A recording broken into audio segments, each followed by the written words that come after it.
Uma ótima tarde para você e como é bom estar contigo. A partir de agora começa o Agricultura BR, está no ar para todo o Brasil, através das antenas parabólicas, por TVs por assinatura, principalmente NET Claro no canal 190, pelo Facebook, pelo YouTube e a partir deste momento a TV Imaculada Conceição está com sinal aberto, linkado no canal do Boi, sinal aberto em todo o Mato Grosso do Sul. E fique de olho a partir de agora naquilo que você vai ter em destaque aqui no Agricultura BR. Eu falo de exportações porque exportações para o Brasil em janeiro, nos 22 dias úteis, foram sensacionais. Para a carne bovina in natura, foi o melhor janeiro da história. Isso mesmo, o maior embarque de volume e receita da história para o mês de janeiro. Soja, apesar de muita gente falar de recuo, falar disso, daquilo outro, foi o terceiro melhor janeiro da história. Você vai entender o porquê desses números em instantes aqui no Agricultura BR. Vou falar também dos estoques baixos de milho no Brasil. Realmente o Brasil exportou muito milho. A totalização fez com que os estoques ficassem lá embaixo. Agora só falta a Conab assumir. Um outro dado importante foi divulgado há pouco. Nós tivemos a FC Stone divulgando números para suas estimativas de milho e soja. Você confere esses dados por aqui. Tem entrevista exclusiva com o coordenador do Rally da Safra, que fala sobre o centro-oeste brasileiro e a produção de soja. Tem mercado físico, mercado futuro e muito mais. A partir de agora você está no Agricultura BR. E começamos falando a respeito de pecuária e os embarques brasileiros de carne bovina nos 22 dias úteis do mês de janeiro de 2020, foram sensacionais. Isso mesmo, o melhor janeiro da história. Tanto se você considerar o volume, 117 mil toneladas, quanto também a receita, é o faturamento da indústria frigorífica exportadora. Números realmente impressionantes que você vai acompanhar agora no Agricultura BR. Eu começo com esses números, vamos falar de carne bovina. Tem muita gente da pecuária que está acompanhando, está de olho nos números dos insumos para milho, para farelo de soja. E claro, esses dados aqui são fundamentais. Aqui nós falamos de janeiro de 2020. Volume de 117 mil toneladas de carne bovina exportada. Um total de 31,57% superior ao volume de janeiro do ano passado. É isso mesmo, subiu mesmo. Receita, 576 milhões de dólares. Vou repetir, 576 milhões de dólares foi o faturamento da indústria frigorífica exportadora. São quase 50% de alta frente a janeiro do último ano. A tonelada da carne bovina exportada, o valor médio, ficou em 4.992 dólares e 60 centes. Um número também bem mais elevado do que aquele que era o da tonelada em janeiro do ano passado. Estava ali na casa de 3.800 dólares, ligeiramente abaixo de dezembro do ano passado. Então, tivemos aqui um mês de janeiro recorde para a exportação brasileira de carne bovina. Eu repito, é o melhor janeiro de toda a história para as exportações, para os embarques de carne bovina in natura, tanto em volume quanto em faturamento da indústria frigorífica exportadora.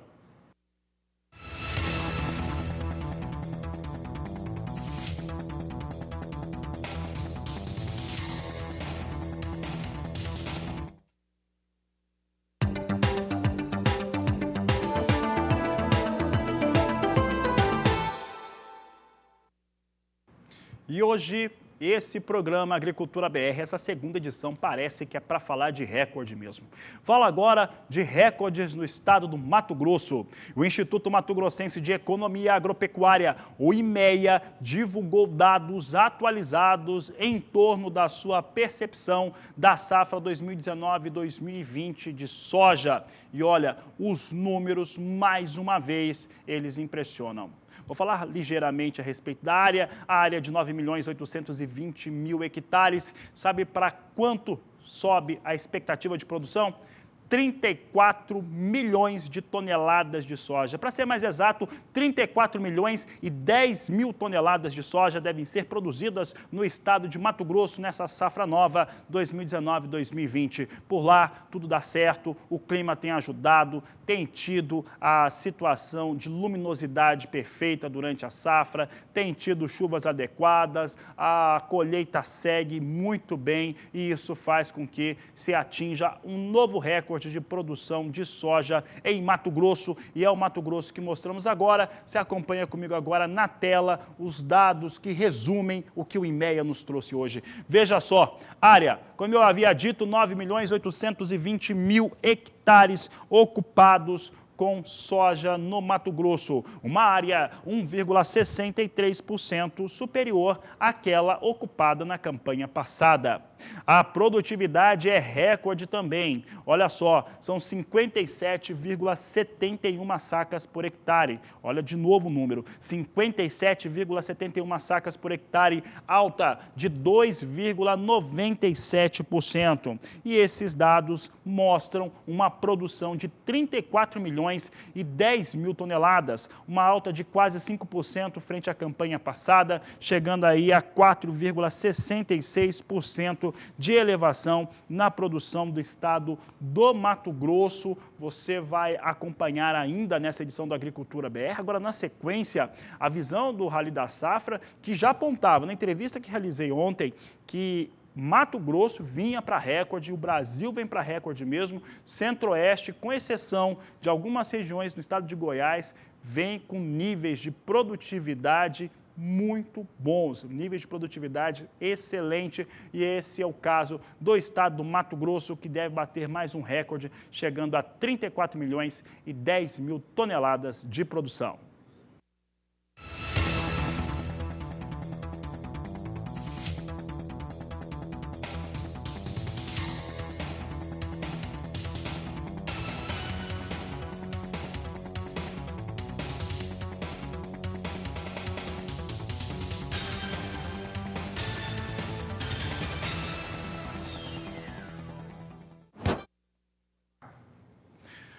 Tá aí, agora você conferiu as cotações de mercado, você vai acompanhar conosco agora números e como que tem sido o Rally da Safra. O Rally da Safra, ele é super tradicional, está na 17ª edição e ele visa verificar em loco as áreas de produção de soja e milho.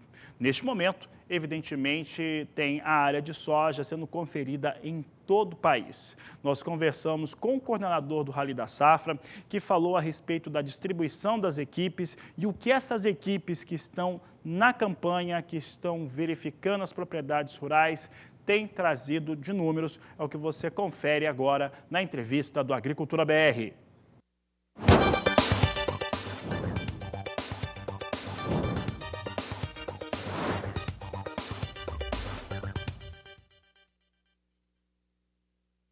E o Rally da Safra tem percorrido as áreas de produção de soja em todo o Brasil.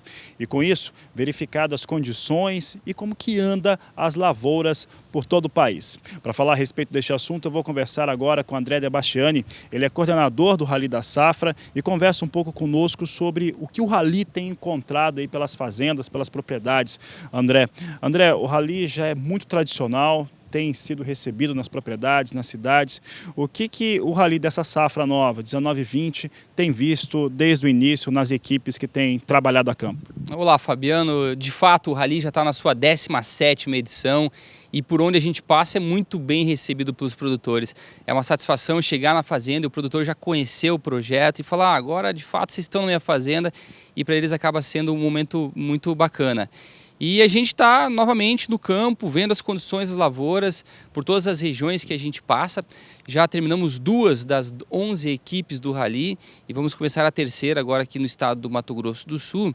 E de fato, o que se desenha até então é uma safra recorde em termos de produção. Vamos colher algo em torno de 124,3 milhões de toneladas, né?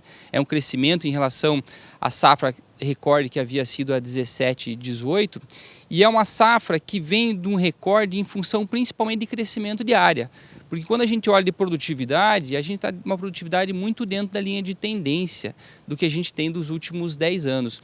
Mas quando a gente olha para a área, a gente tem sim um incremento de 800 mil hectares em termos de área, e isso nos ajuda a atingir esse recorde. 800 mil hectares, ele é uma quantidade bastante considerável. Em cima de áreas de pastagem, de áreas degradadas, onde que cresceu essas áreas de soja? Sim, basicamente quando a gente olha onde que estão essas novas áreas, são em cima de áreas de pastagem degradadas que estão sendo convertidas agora para a agricultura. Bom, vocês já passaram pelo estado do Mato Grosso. Como é que ficou a avaliação no estado do Mato Grosso? É o primeiro estado que começa a colher, já está um pouco mais acelerada essa colheita. Como foi o trabalho no Mato Grosso? Bom, esse é um ano que praticamente todas as regiões sofreram um pouco a implantação das lavouras. Por conta do clima seco, o plantio atrasou um pouquinho mais, algumas regiões mais, outras menos. Por exemplo, aqui no estado de vocês o atraso foi um pouquinho maior. E no Mato Grosso, que a gente já andou, a gente foi especificamente olhar nessa primeira equipe as lavouras de ciclo precoce, que são as lavouras aí que dão lugar ao algodão safrinha e também em seguida ao milho segunda safra. E essa é uma safra que tem demonstrado bons resultados nas primeiras colheitas. Esse é um ano diferente do ano passado, com muita luminosidade, isso diferencia muito dos anos anteriores, que a gente teve bastante nebulosidade, e isso reduziu o potencial. E esse ano não, temos luz e planta precisa de luz para fazer fotossíntese, para sintetizar açúcares e dar energia para o seu crescimento. Então as primeiras colheitas têm trazido aí uma boa surpresa em termos de produtividades. Uma outra questão é o estado de Goiás, né? Vocês também passaram por Goiás, e Goiás é um estado que talvez esteja mais dividido entre áreas que estão com bom desempenho e outras áreas nem tanto. Como que o Rally, ao passar por lá, como que foi a percepção? Bacana, essa equipe 2, que foi dedicada a olhar a soja precoce, a gente foi para a região sudoeste do estado, que é a região mais tradicional, região de Jataí, Mineiros, Rio Verde. E essa região começou a colher muito bem, então colheita a pleno vapor lá agora, e é uma região que vai colher bons resultados, diferente da região leste do estado, que de fato foi uma região que sofreu um pouco mais com a seca e traz um pouquinho da produtividade aí do estado para baixo. Bom, no Mato Grosso do Sul vocês estão começando agora, nesse dia 3, 4 de fevereiro, a partir desse momento, mas já viram algumas áreas de produção no estado. O que vocês viram? Como que vocês podem já definir Mato Grosso do Sul na soja? Bom, o Mato Grosso do Sul ele tem realidades distintas, né? Quando a gente vai para o norte, geralmente o perfil de produção é um pouco distinto do sul, inclusive quando a gente fala de clima. E o que a gente olhou até agora foi o norte do estado, o norte com produtividades muito boas até então. E o nosso desafio maior a partir dessa semana é olhar para o sul do estado, onde se concentrou de fato os maiores atrasos de plantio e onde a gente tem inclusive problemas aí de stand de plantas. E é isso que a gente quer ver o campo agora, de como que a seca afetou stand de plantas, número de vagens por plantas e peso de grão, que é uma variável aí muito importante para determinar o potencial produtivo dessas lavouras. Debastiani, um dos fatores interessantes quando a gente fala do Rally da Safra, a tradição dele e como que os dados são computados. Ali são feitos séries de levantamentos, as equipes vão passando pelos estados, pelas áreas de produção. Como que são utilizados esses números, os dados levantados, tanto para pesquisa quanto para melhoria e até mesmo para a cadeia produtiva, para a indústria ter uma oferta melhor de condições para o produtor? Bom, o grande valor dos dados que são levantados do Rally é podermos analisá-los dentro de um histórico de tempo. São mais de 10 anos de levantamento de dados que a gente tem e quando a gente passa por uma região, a gente consegue comparar não só a situação agora, desse momento, mas com esse histórico, com a mesma metodologia que foi utilizada ao longo desse período. Aí que está o valor dos dados que a gente levanta no Rally. E uma vez a gente tendo esses dados, nós processamos eles no nosso escritório, sempre com a análise aí dos nossos agrônomos também, para entender um pouco do potencial de cada região e entender o que está mudando. Uma vez que a gente chega nesse resultado final, a ideia é socializar esses dados. Toda vez a gente levanta essa bandeira, todo ano a gente levanta a bandeira de que tudo que é coletado a campo a gente procura de uma certa forma devolver para produtores e para toda a sociedade como um todo para entender o que se passa no campo. O objetivo do Rally não é só ver safra, não é só ver produção. mas sim entender o que o produtor está passando, se esse é um ano que o produtor está acreditando no negócio, está investindo mais, se está procurando ajuda de outros serviços que ainda não tem à sua disposição. Então a gente procura levantar muito essa bandeira do agro, entender o que se passa em cada uma das regiões e levar adiante essa mensagem tão bacana que o agro traz. Nessas 17 edições de Rally da Safra, o que mudou no produtor rural ou na produção rural, no caso da soja, que vocês tenham tido a percepção? Tecnologia, acima de tudo. Ao longo desse período a gente vê as produtividades subindo e não é só clima quando a gente fala de produtividade, é também tecnologia. E o produtor sabe disso e sabe que a forma de ele ser mais eficiente, de ser mais competitivo e mais rentável é buscando produtividades altas. E para isso ele tem que investir em tecnologia. Então quando a gente vê todo o trabalho que o produtor tem feito em termos de estruturação de solo, fertilidade de solo, manejo de pragas e doenças e também a parte de gestão do seu negócio, a gente vê que cresce muito. E isso tem ajudado a trazer bons resultados. Eu diria que é um dos principais fatores aí que a gente vê a mudança ao longo desses anos. Tá certo, Sebastiano, obrigado pela participação no Canal do Boi. Eu que agradeço e convido vocês para seguir o projeto.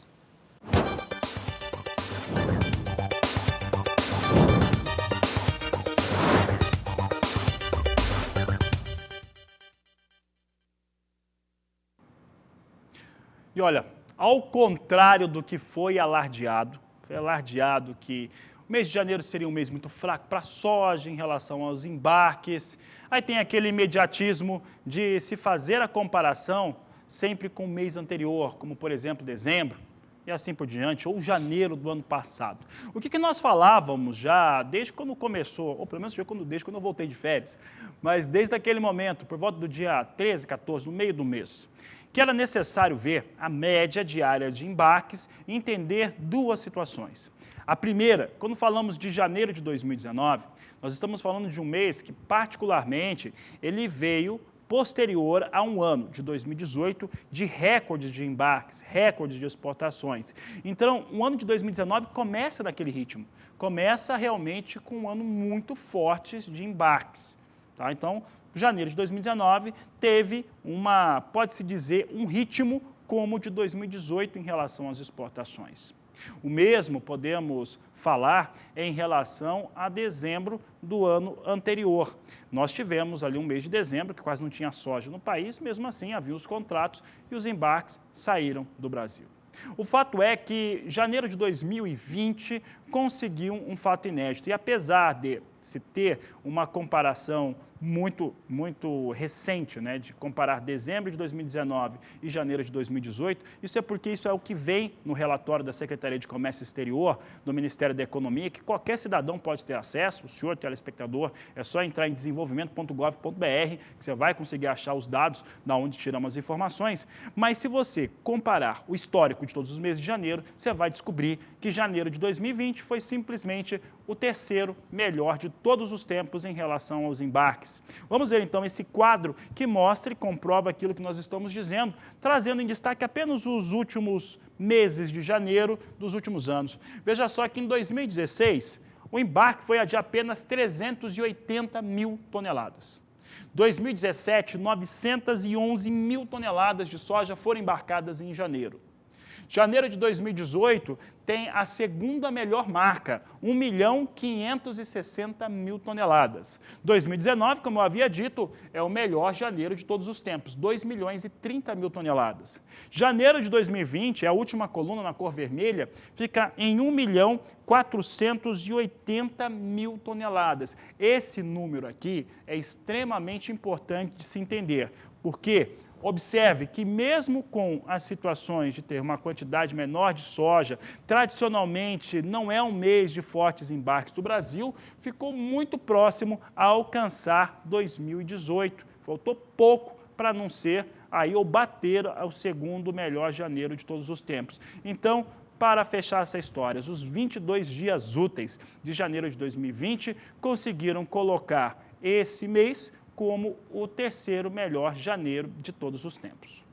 Agora mostramos os outros dados, como a receita, que é o faturamento das tradings que operam no Brasil, o valor médio e assim por diante. Você acompanha agora nesse outro gráfico, nessa tela, melhor dizendo, uma média diária de embarque de 67.200 toneladas, uma receita total de 513 milhões e 300 mil dólares, o preço da tonelada está 344 dólares e 99 centes, então ela vem abaixo tanto de janeiro de 2019, um pouco abaixo de janeiro de 2019 e também de dezembro de 2019, com o volume total que você já viu de 1.480.000 toneladas. Resultados muito interessantes em relação ao que aconteceu no mês de janeiro. Como eu já disse, terceiro melhor embarque ou maior embarque em volume da história para a soja. Um outro dado interessante e que está sendo abordado por muita gente nessa tarde de segunda-feira, muita gente falou disso. Nós aqui no canal do Boi, eu comentava isso durante a nossa programação da tarde. Nós tivemos a Reuters também publicando uma reportagem muito interessante sobre o tema, usando o line-up dos portos, principalmente as informações das agências marítimas como a Williams, que mostra que se os navios que estão marcados com line-up para embarcar soja no Brasil durante o mês de fevereiro de 2020 vai ser maior que fevereiro de 2019, deve atingir algo aí na casa de 5.500.000 toneladas de soja a serem exportadas.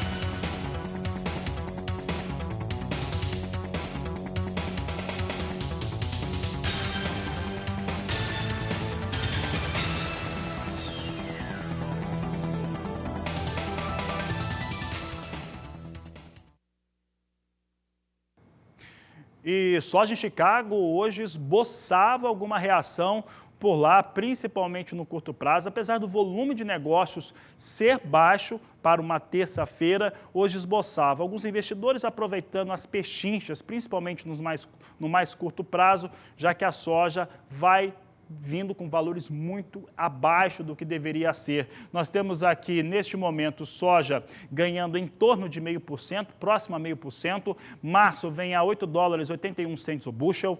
Maio, posição negociada a 8 dólares 94 centes mais 6. Julho, 9 dólares 8 centes mais 4. Agosto, 9 dólares 13 centes mais 4 por bushel. São os negócios que destacamos com soja na Bolsa de Chicago neste momento. Sigo falando de fundamentos agora mais econômicos, é o dólar comercial, influencia soja, café, milho, carne bovina e tudo aquilo que é exportado. Veja só conosco que dólar comercial vem em mais um dia de queda, uma queda bem menor hoje, 0,17% de recuo, mas ainda mantendo um dólar muito forte. Dólar vem a R$ 4,24 mais um. São os números que nós destacamos para a moeda norte-americana. E olha, para falar de dólar, né, pensando no que está acontecendo no mundo todo, está longe da gente ver um dólar com valores mais baixos aqui no Brasil. Mas quem vai falar a respeito dessa moeda, falar a respeito dos mercados financeiros e principalmente como que o coronavírus tem impactado na economia internacional, começando pela China, é Walter Puga Jr., que faz a sua primeira participação na edição de hoje. Puga, temos aí um coronavírus que está afetando, claro que está afetando as pessoas, principalmente na China, mas que já contaminou totalmente a economia mundial. Boa tarde, seja bem-vindo.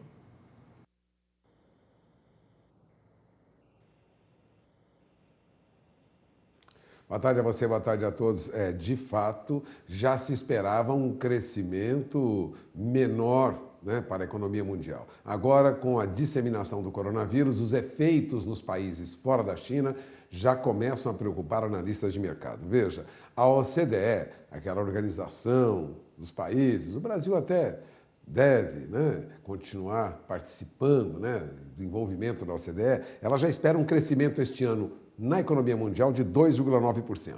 E esse crescimento de 2,9% na economia mundial seria o menor nível desde a crise financeira de 2008 e 2009. Bom, isso estaria ocorrendo, já era previsto, antes do coronavírus, diante da guerra comercial entre Estados Unidos e a China. Agora, vários economistas já analisam os efeitos nos demais países prejudicados aí pelo coronavírus. Há vamos dizer, uma redução na demanda doméstica chinesa, ela teria um impacto direto sobre a economia mundial, num momento em que a economia mundial tenta se recuperar das consequências daquela guerra comercial entre os Estados Unidos e a China, né? A China, aliás, pode perder 1 ponto percentual do seu PIB e isso retiraria, veja bem, retiraria da economia mundial 0,40% do PIB mundial. É o que diz a economista-chefe da Société Générale, Michala Markissen, que descreveu essa hipótese como até relativamente benigna, ou seja, essa redução até que seria pequena diante do problema que se pode avaliar. Para se ter uma ideia, esse coronavírus já matou mais do que a SARS, aquela síndrome da respiração aguda, né? da crise de respiração, a SARS, né? Amplamente divulgada, aquela situação bem grave que a China viveu em 2002, 2003. Vale lembrar que naquela ocasião morreram 349 pessoas. Agora, com o coronavírus na China, a morte já passa de 420 pessoas, a última informação divulgada agora há pouco. Bom, outros analistas, como a Alemanha, por exemplo, né, outros analistas apontam a Alemanha como problema também. O Phil Smith, economista da IHS Markit, espera um impacto até nas exportações da indústria alemã nos próximos meses. Aliás, de acordo com analistas de mercado, a propagação poderia se entender aos países que produzem matérias-primas como Chile e Austrália, que já foram afetados por uma desaceleração da economia chinesa no ano passado e podem sofrer ainda mais este ano. Bom, a China é a base mundial do mercado de matérias-primas, né? Ela tem relações com diferentes países que poderiam ser prejudicados, inclusive países da Europa. Veja, nós temos aí dificuldades que a China pode ter com seus grandes parceiros comerciais, entre eles alguns países da Europa. Olha, o aumento da produção de petróleo, por outro lado, também pode provocar uma derrocada nos preços do petróleo. Já se espera um aumento da produção de petróleo do Brasil, da Noruega e dos Estados Unidos. Isso também vai fazer com que haja uma pressão sobre os preços das demais commodities. Quando o petróleo cai, ele é a rainha das commodities, né? Ela pressiona outras commodities também. Resumindo, o crescimento mundial vai ficar prejudicado. Agora, conforme a repercussão do vírus aumenta, a China prepara medidas para estabilizar a economia. Uma delas é soltar dinheiro para o mercado. Nos últimos 2 dias, a China já soltou para o mercado quase 243 bilhões de dólares e isso, de fato, tem causado um efeito positivo, né? O interesse é minimizar aí a perda de empregos, então os líderes buscam estabilidade lá na China e vão aumentar os gastos, vão isentar de impostos, vão conceder subsídios e o mercado vê isso com bons olhos, tanto que há uma reação positiva em todo o mercado financeiro internacional. Então a China solta dinheiro, deve anunciar medidas para dar suporte para a sua economia e isso já acalma investidores em todo o mercado mundial. Nós temos alta nas bolsas hoje nos Estados Unidos, na Europa, alguma recuperação em bolsas na Ásia. Para se ter uma ideia, agora, nos Estados Unidos, todos os principais índices sobem pelo menos 1,60%. O índice Standard & Poor's 500, por exemplo, eu vejo agora, sobe 2,27%. Quem sobe menos é o Dow Jones, índice Dow Jones, referência no mercado americano, que sobe agora 1,63%. Se sobe lá fora, sobe na Europa, sobe nos Estados Unidos, não há motivo para não subir também no Brasil. E aqui a nossa bolsa reage bem. As ações operam em alta, ações de bancos têm recuperação, ações da Petrobras têm alguma recuperação, há alguma recuperação agora com o preço do petróleo, tudo isso causado pelo suporte que o governo chinês vem dando ao mercado como um todo. Despejar dinheiro no mercado auxilia, pelo menos, a conter essa turbulência. A nossa bolsa, assim como as demais bolsas do mundo, sobem neste momento. A alta é de 1,29%. O índice Bovespa, que é a referência para o nosso mercado, índice Bovespa sobe para 116 mil pontos. Agora a última pontuação perto de 116 mil, aos 115.977 pontos. A alta é de 1,18%. Nosso índice já passou de 116 mil pontos Hoje, 116.555 pontos. Subiu mais. Neste momento, sobe um pouco menos, mas sobe. E, de outro lado, o dólar vem cedendo um pouco. Longe de estar nos valores que nós víamos em meses anteriores, né? 4,8, 4,15, 4,12. Continua ainda acima de R$ 4,24, mas veja, o dólar cede 0,18% agora, chegou a ceder mais, chegou a cair para R$ 4,22, neste momento está R$ 4,24 mais 6, cai 0,18% agora. A expectativa é de que o dólar continue cedendo lentamente e as bolsas tenham uma recuperação diante da atitude do governo chinês de apoiar, vamos dizer assim, neste momento de turbulência, né, toda a crise que a China vive neste momento com paralisação de atividades, redução de atividade industrial, redução de transporte e redução de turismo. Ou seja, vários setores são atingidos pela expansão do coronavírus. A China não tem só esse problema não, viu, Fabiano? Daqui a pouco você vai ver que a China vive outros problemas também, por isso o governo lá tem muito trabalho. É com você. Tá certo, Pulga. Obrigado pela participação. Daqui a pouco ele volta com mais informações aqui no Agricultura BR. Agricultura BR que volta a falar de soja e agora com os preços praticados nos portos brasileiros. É o que você vai conferir conosco aqui neste momento. Números apurados pela Grãos Corretora. Nós trazemos aqui hoje Santos a R$ 86,00 a saca de 60 quilos, enquanto nós temos Paranaguá com R$ 85,50 a saca, de acordo com a apuração da Grãos Corretora, mostrando aí números para as negociações nos portos brasileiros. Destaco agora números que foram apresentados agora há pouco pela inteligência da FCA Stone, mostrando alguns números em relação à safra brasileira de soja. E de acordo com a equipe comandada por Ana Luísa Lodge, o Brasil vai produzir 124 milhões de toneladas na safra 2019-2020, 124 milhões de toneladas de soja, de acordo com os números que foram divulgados no dia de hoje. É 8% superior aos dados oficiais da Conab na última campanha, e é o que nós vamos mostrar agora na tela. Você tem os números aqui de acordo com as estimativas da FCA Stone. Produção em 124 milhões de toneladas, 8% acima da safra passada. Em relação às exportações, a FCA Stone não alterou os dados nem para exportação nem consumo. Exportação mantida em 72 milhões de toneladas, consumo em 48. FCA Stone aposta num estoque final de 5.780.000 toneladas de soja, de acordo com os números que foram apresentados nesta terça-feira, dia 4 de fevereiro. E o Agricultura BR vai para o intervalo comercial. Daqui a pouco nós vamos falar de milho, sobre expectativa de produção. Vamos trazer também dados a respeito de negociações no mercado futuro e muito mais. Eu vou para o intervalo e volto em instantes.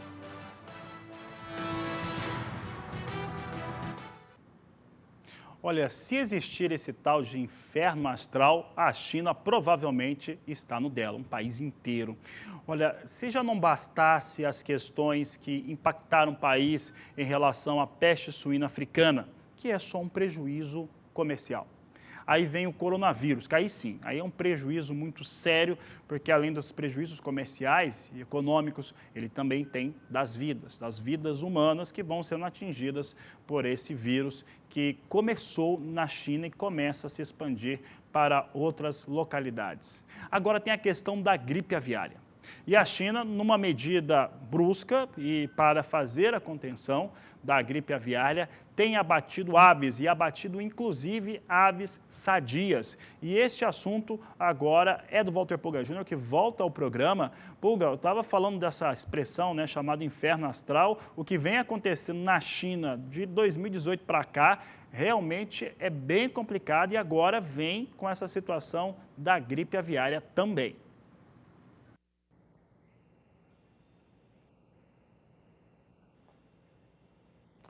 Pois é, a gripe aviária está na província ao lado de Hubei.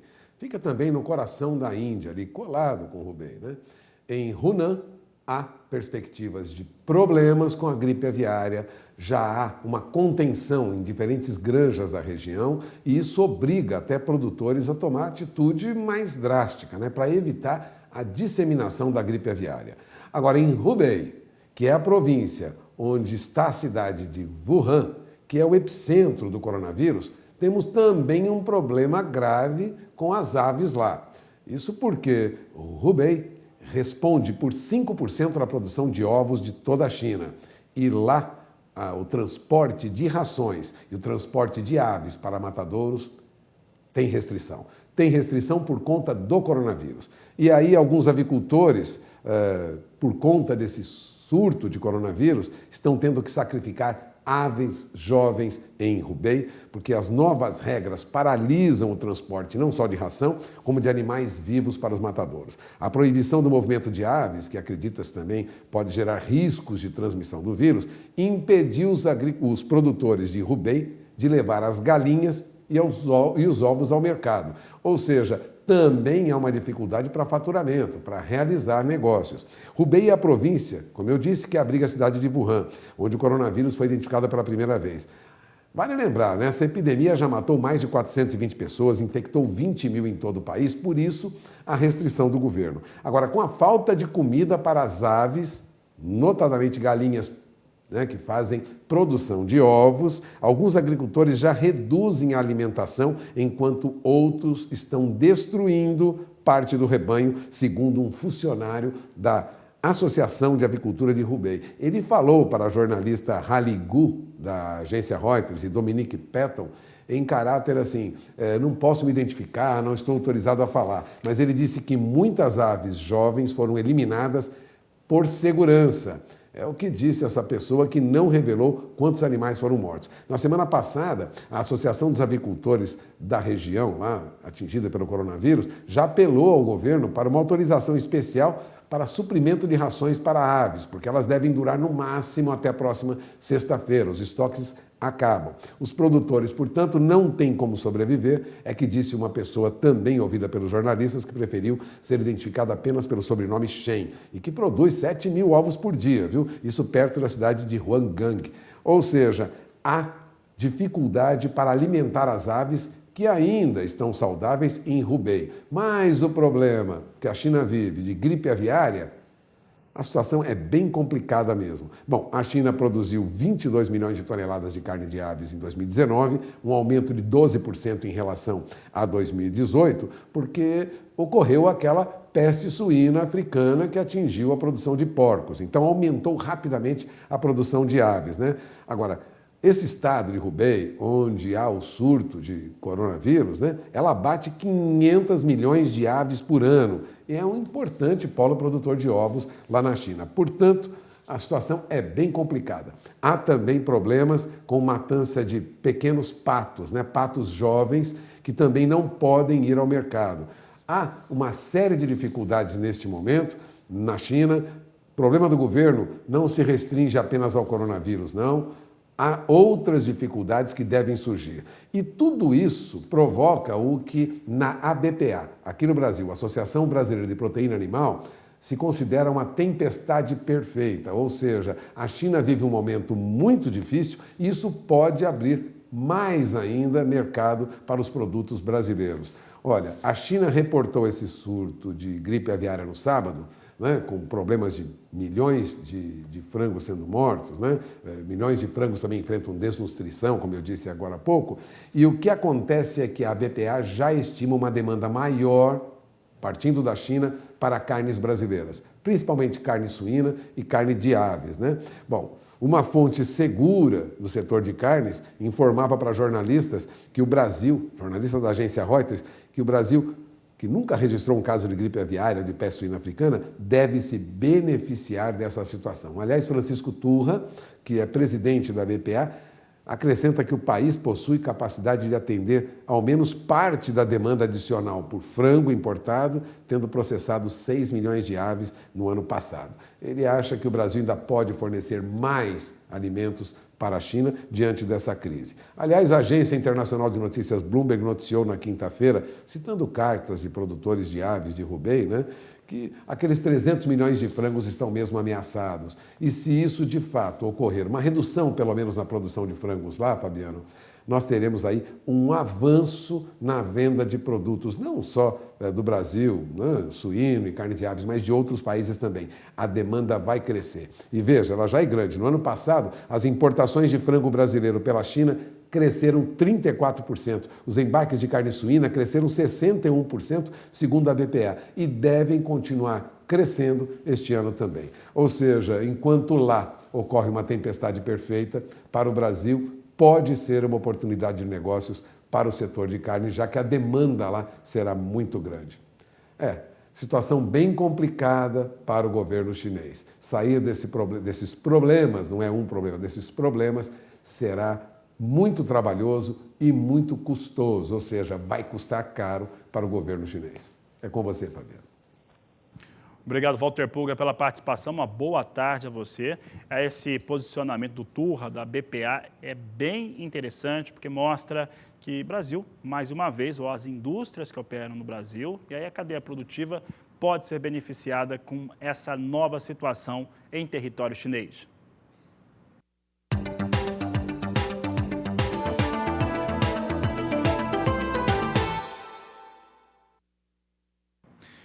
E a FC Stone divulgou números novos para soja e milho na manhã desta terça-feira. No caso do milho, a FC Stone elevou a sua estimativa de produção, que agora fica 1% inferior à campanha 2018-2019. De acordo com a FC Stone, a safra nova 2019-2020 deve totalizar 99 milhões de toneladas de milho. Veja conosco os números da FC Stone na campanha 18-19, 100 milhões de toneladas, enquanto que agora acredita em 1% abaixo, vindo para 99 milhões de toneladas. Esses números já mostram uma elevação, de certo modo, para as estimativas da safra colocadas pela FC Stone entre a última e essa agora que foi disponibilizada pela consultoria. Os números, eles reagem bem a uma primeira safra de milho. A primeira safra de milho no Brasil, ela vem com expansão em relação à produtividade e, consequentemente, produção. Teve momentos, principalmente climáticos e de situação ambiental, muito favoráveis nas áreas de produção. Com isso, a produtividade se eleva. Vamos dar uma olhada agora como é que a FC Stone enxerga a primeira e a segunda safra no Brasil. A primeira safra deve totalizar 25.910.000 toneladas. A segunda safra chegar a 71.970.000 toneladas de milho, enquanto a safra total 99 milhões de toneladas. Um outro dado interessante é que a FC Stone agora derruba os estoques finais de milho da safra 19-20 para 8.570.000 toneladas. Estoques finais de milho são sempre dados, neste momento, dos mais curiosos. Nós acreditamos que o estoque final da 18-19 é bem mais baixo. Vamos esperar ver o que a Conab corrige em relação a isso, mas muita gente acredita em um estrangulamento. Vou colocar essa expressão, estrangulamento no fornecimento de milho no mercado interno brasileiro. Por volta do mês de abril e mês de maio, podemos ter uma situação bem grave em relação ao abastecimento de milho, informação que é muito importante, estou falando disso faz tempo, para que quem demanda milho, pecuarista, produtor de frango, produtor de suíno, fique bastante atento com essa situação.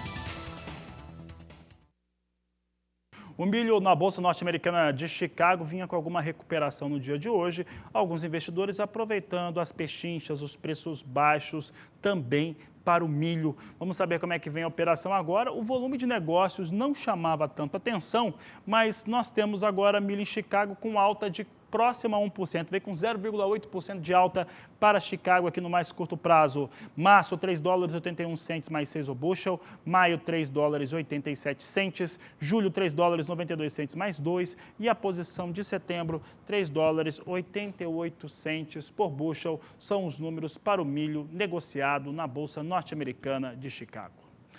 O Agricultura BR vai para mais um intervalo comercial. Daqui a pouco eu volto falando a respeito de café, entre outros assuntos. Eu volto já. A Agricultura BR destaca agora as informações do mercado de café internacional e local. Começamos falando a respeito do café arábica, há uma pressão um pouco mais expressiva em relação aos negócios com a arábica no Brasil. O cafeicultor brasileiro, não aceitou desde o começo do ano algumas situações em que colocavam ali preços até 20, 30 reais a menos por saca. Pouca gente comercializou o café. Aí tivemos e temos ainda uma situação bastante grave em Minas Gerais, que é o maior estado produtor do Brasil e do mundo para o café arábica, que coloca ali uma dificuldade logística sobre as operações ou negociações com o café. Vamos saber agora como é que vem as posições negociadas no mercado futuro do café em Nova York, onde mais se negocia café no mundo. Nós temos aqui alguma recuperação para café no dia de hoje. Não devolve a posição de março a marca de $1, que vem a 98 centes mais 25 a libra peso. Maio, $1 mais 45 por libra peso. Julho, $1, 2 centes mais 75. Posição de setembro, $1, 4 centes mais 85 por libra peso. São os negócios com café arábica no mercado futuro, neste momento que você acompanha no Agricultura BR.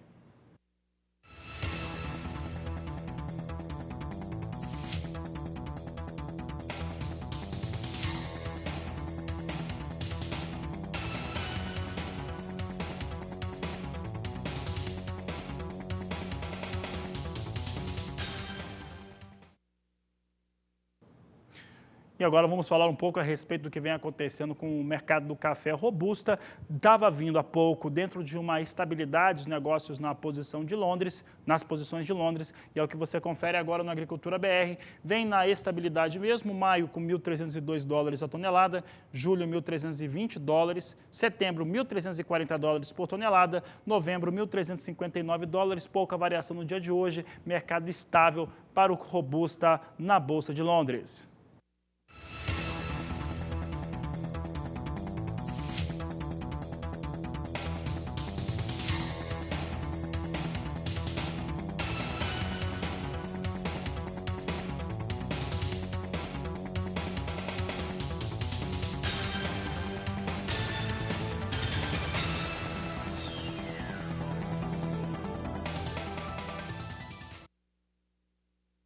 Você vai conhecer agora uma oportunidade de investimentos em fazendas através de leilão judicial. Essa propriedade é localizada no interior do Mato Grosso do Sul, muito próxima à capital Campo Grande. Veja.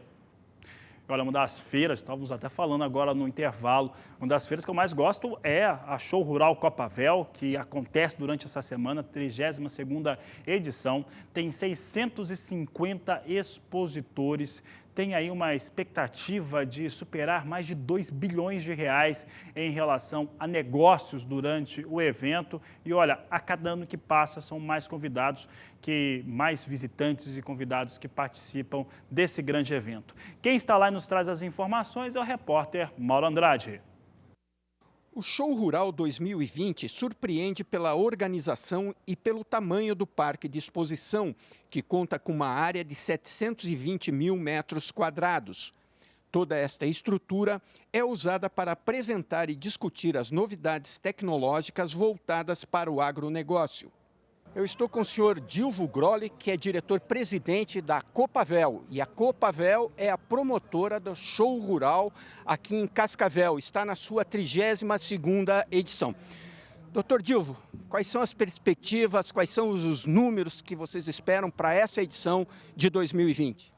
Os números são os maiores possíveis, porque nós estamos num grande momento do agronegócio do Brasil, nós estamos num grande momento do Brasil, a expectativa de crescimento do PIB brasileiro, esse ano 2020 é superior a 3%, e o agronegócio, que vem crescendo todo ano, esse ano também tem uma oportunidade muito grande, porque nós já estamos fazendo uma colheita agora superior à colheita do ano 2019, e por isso esse evento, que é o evento de tecnologia, que dá o resultado dentro da propriedade e fora da propriedade, mas um evento que visa a consolidação da pesquisa com o campo. Aqui é a vitrine, tudo que se pesquisa traz para esse campo aqui, que se torna uma vitrine, para os produtores rurais e para toda a cadeia do agronegócio. A expectativa esse ano de negócio realizado dentro da feira é acima de 2,5 milhões. E a de público é em torno de 250 mil a 300 mil pessoas. Doutor Dilvio, eu vejo aqui, e nós vamos acompanhar durante a semana toda a programação, todos os eventos, todas as discussões, mas eu vejo que o foco hoje do agronegócio está muito voltado para a inovação, tecnologia. O senhor acha que o Brasil está avançando nesse setor? E o senhor, como um presidente de cooperativa, a Copavel, uma cooperativa importante aqui do Paraná, como é que vocês estão encarando essas mudanças no campo? Quando nós vimos aí a tecnologia 4.0 entrar na indústria e fazer uma revolução, diminuir custo, aumentar a produtividade, assim também nos setores comercial e nos setores de prestação de serviço, o caminho do campo é realmente este. Nós já temos um caminho para ser percorrido, que já aconteceu nas indústrias, já aconteceu na prestação de serviço e no comércio. E o campo está mais fácil para a implantação disto, porque o celular está presente em todas as pessoas, o computador está presente em todas as pessoas, então isso aí vai ser muito importante para o produtor rural aderir novas tecnologias, não somente da semente, da plantadeira, da colheitadeira, dos outros insumos, mas também do controle e melhorar a gestão da propriedade. Ok, seu Dilvio, obrigado, sucesso em 2020 nessa edição. Já estamos tendo aqui uma pequena amostra do público circulando. Quantas empresas, quantos estandes esse ano? O senhor já tem esses números? 650 estandes. O nosso projeto era 550. Nós não queríamos passar e não queremos passar de 550, porque nós temos que dar também uma sincronia entre as pessoas que visitam e o número de estandes. Não é a quantidade de pessoas. Uma pessoa, quantos estantes ele pode visitar? E um estante, quantas pessoas pode receber? Então nós achamos que o número ideal nosso seria 550, mas devido a novas empresas mundiais, a novas tecnologias, nós fizemos aí uma projeção para 650 para acomodar principalmente as novas tecnologias. Show Rural está se internacionalizando, está se globalizando. Quantos países estão participando aqui no Show Rural? O Show Rural é uma amostra da vitrine mundial.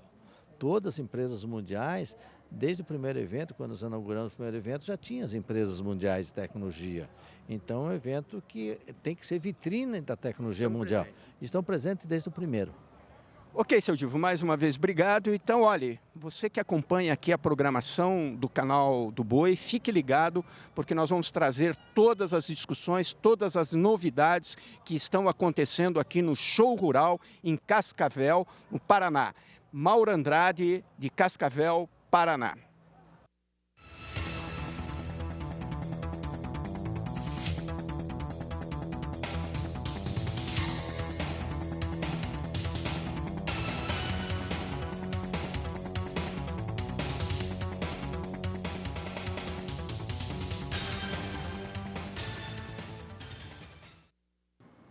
Nós vamos para o intervalo comercial. Depois do intervalo, vou voltar com outras informações do Show Rural Copavel. Eu volto já.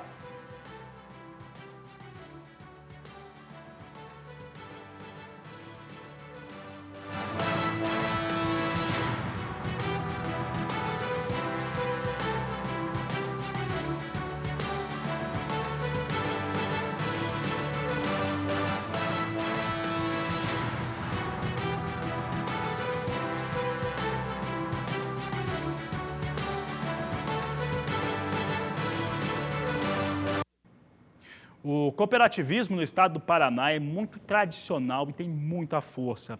Para você ter uma ideia, por lá. O cooperativismo emprega 104 mil pessoas e tem 2 milhões de cooperados. Os números realmente impressionam muito. E eles atuam nas mais diversificadas formas, seja no crédito agrícola, seja na disposição de recursos e também nas atividades de campo. E esse é um dos assuntos que estão sendo tratados durante o Show Rural Copavel, que você vai ver agora com o Mauro Andrade. Eu tenho o prazer de estar aqui com dois representantes do cooperativismo brasileiro e paranaense. Eu vou conversar com José Roberto Ricken, que é presidente da OCEPAR, e junto conosco aqui também está Renato Noble, que é superintendente do Sistema Cooperativismo Nacional. Vou começar aqui com o Ricken. Ricken, o Show Rural começou a sua origem com a Copavel. E hoje é esse sucesso que nós estamos vendo. Qual é a sua análise nessa perspectiva de tempo? Começou com a Copavel e até hoje é coordenado pela Copavel. Foi uma iniciativa há bastante tempo já, vários anos, né? E cada ano é maior. Então nós vemos hoje aqui, a primeira vez que o cooperativismo do Paraná tem um espaço reservado próprio para receber todas as cooperativas e os cooperativistas do Paraná. O Paraná é um exemplo do cooperativismo nacional. Você poderia falar dessa pujança, desse desenvolvimento que as cooperativas trazem para o agronegócio? O cooperativismo do Paraná, ao longo do tempo, sempre teve um planejamento. Então, nós começamos desde lá dos anos 70 com o PIC, que era um programa integrado de cooperativismo. E depois fomos para o Paraná Cooperativo, que tem até hoje. Então, a cada 5 anos, a gente tem um novo planejamento. E isso traz desenvolvimento. No último planejamento, que é o PRC-100, foi um planejamento para chegar a 100 bilhões de movimento por ano. 100 bilhões, né? E nós começamos lá em 2015, era 50, e esse ano nós ultrapassamos 85 bilhões. Então eu poderia dizer, por exemplo, na agropecuária, 60% do que se produz no Paraná hoje vem para os armazéns das cooperativas. Isso tanto grãos quanto proteína animal. Quantos mercados as cooperativas do Paraná atendem internacionalmente? Nós estamos em mais de 130 países, praticamente em todos os continentes, ou com grãos e derivados, ou com proteína animal, principalmente frango, né? Então hoje o produto paranaense chega em todos os continentes com competitividade. Ok, Ricken, deixa eu conversar um pouquinho agora aqui com o nosso amigo Renato Noble, que é o superintendente da OCB, Sistema Nacional de Cooperativa. Pegando o exemplo do Paraná, como é que está o cooperativismo no Brasil? Está crescendo, indo bem, tanto do ramo agropecuário, o cooperativismo urbano crescendo bastante, com esse suporte da responsabilidade que temos aqui enquanto sistema OCEPAR, capitaneado pelo Ricken, quanto no sistema nacional e em cada estado, lembrando que cada estado nós temos uma organização das cooperativas brasileiras instaladas no estado. E aqui, mais uma vez, a referência do cooperativismo do Paraná. Ricken, lembrando os números e um pouco dessa história do desenvolvimento do cooperativismo paranaense, lembrando que também teve uma política de Estado de apoio ao cooperativismo, isso é fundamental sempre a gente lembrar, e é uma referência, não deixa de ser. Aqui no Show Rural é um exemplo disso, que são recebidas delegações de cooperativas do Brasil todo aqui, para aprender um pouco mais sobre tecnologias, conhecer as tecnologias, e inclusive é a questão dos negócios desenvolvidos aqui na feira. O cooperativismo não é só o agronegócio, enquanto grandes indústrias, grandes agroindústrias, né? Ele também traz o cooperativismo da agricultura familiar.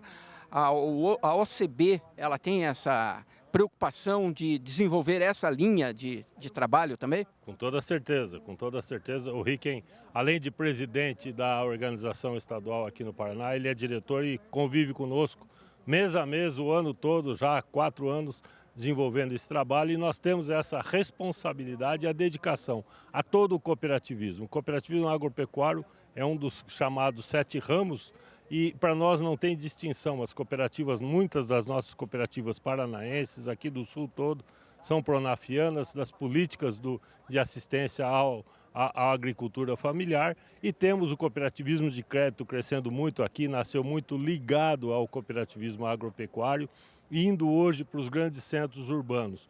Cooperativismo de saúde, representado por nossas cooperativas de médicos, de odontólogos, cooperativas de transporte. Hoje tivemos aqui um encontro das cooperativas de transporte aqui do estado. Então nós temos uma diversidade muito grande e muito rica para desenvolver. Ok, Renato. Obrigado, Ricken. E aí, ó, é a força do cooperativismo nacional que acaba trazendo desenvolvimento, gerando renda, gerando emprego e ganhando aí o mercado, inclusive mercados internacionais, presentes em mais de 135 países. De Cascavel, Paraná, Mauro Andrade. Tá aí, Mauro Andrade trazendo as informações da Show Rural Capavel. E agora do Paraná vamos para o Rio Grande do Sul, porque lá em Vacaria foi aberta a temporada dos rodeios e peões do Brasil inteiro se encaminharam para lá. A reportagem é de Annelise Nicologi. Considerada a maior festa tradicionalista gaúcha e um dos maiores rodeios da América Latina, o 33º Rodeio Crioulo Internacional de Vacaria deve reunir mais de 300 mil pessoas até o dia 9 de fevereiro. São 10 mil competidores em modalidades artísticas e campeiras, como danças tradicionais, laço e gineteada. A programação ainda inclui 55 shows e bailes. A abertura oficial do evento teve a presença do governador do estado. Um evento que é uma referência na preservação da nossa cultura, dos nossos valores, da nossa tradição, do amor que a gente tem pelo campo no Rio Grande, o amor aos animais também, do respeito que temos aos animais. Então o rodeio da Vacaria é uma referência no país e é também um evento que movimenta a economia, não dá para deixar de se salientar isso. Nós temos um evento que traz milhares de pessoas, uma expectativa de centenas de milhares de pessoas que passarão por esse parque e que vêm de fora, que se somam a este evento e que, movimentando a economia, acabam gerando também riqueza, emprego, né, e dão à Vacaria um ponto, uma referência na cultura gaúcha nos próximos dias. No ano passado, a Secretaria da Agricultura do Rio Grande do Sul registrou 2.212 eventos com provas campeiras no estado. Uma indústria impressionante que aquece a economia. Legal. Bom, e são com essas informações que essa edição do Agricultura BR encerra por aqui. Nós voltamos logo mais na terceira edição, a partir das 16 horas. A todos uma excelente tarde e até mais.